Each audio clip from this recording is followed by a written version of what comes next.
Qiyamət yaxınlaşdığı zaman və möminlərin qəlbi ölüm, aclıq, fitnələr, sünnələrin yox olması, bidətlərin ortaya çıxması, yaxşılığa əmr edib pislikdən çəkindirmə imkanlarının yox olması kimi səbəblərdən zəiflədiyi zaman Cənab-ı Haqq mənim övladlarımdan Həzrəti Mehdi əleyhissalam ilə sünnələri əhya edər.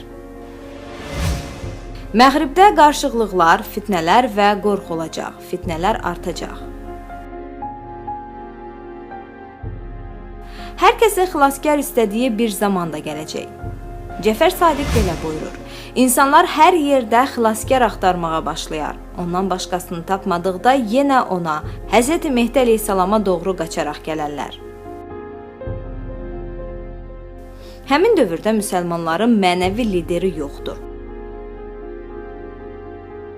Əbu Said Peyğəmbər sallallahu aleyhi və səlləmin belə buyurduğunu rəvayət edir. Axır zamanda ümmətimə sultanlar tərəfindən şiddətli bir bəla gələcəkdir. Elə bir bəla ki, ondan daha şiddətlisi görülməmişdir. Belə ki, geniş yer üzü onlara dar gələcək və zülmlə dolacaqdır. Möminlər bu zülmdən qurtulmaq üçün sığınacaq və bir xilaskar tapa bilməyəcəklər.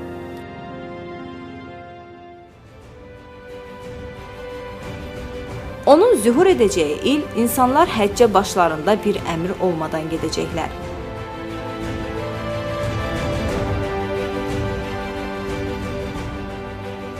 Dünyaya zalım rəhbərlər hakim olacaq. Resulullah sallallahu aleyhi və səlləm belə buyurmuşdur: Ümmətimə elə bir zaman gələcək ki, rəhbərləri zalım, alimləri tamahkar və təqvasız olacaqdır.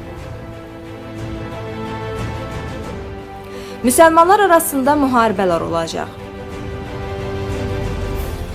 Bəli, nəfsim əlində olan Allaha and içirəm ki, siz o fitnə zamanında qalxıb bir-birinizin boyunlarını vuran ilanlar halına gələcəksiniz, deyə buyurdu.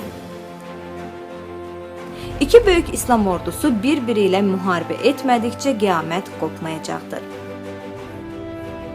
Heyvanlara insanlardan daha çox dəyər veriləcək.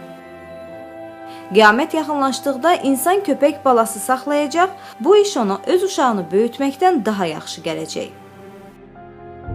İnsanların arasında sevgi və hörmət azalacaq. Böyüklər kiçiklərə mərhəmət etmədikdə, kiçiklər də böyüklərinə hörmət göstərmədikdə, uşaqlar əsəbi olduqda qiyamət yaxınlaşacaqdır. Böyüyə hörmət, kiçiyə mərhəmət aradan qalxacaq.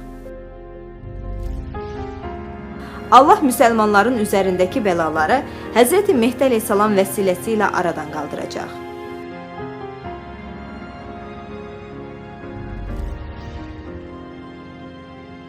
Allah Konstantinopolu, İstanbulu çox sevdiyi dostlarının əli ilə fəth edəcək. Onlardan xəstəliyi və üzüntünü qaldıracaq.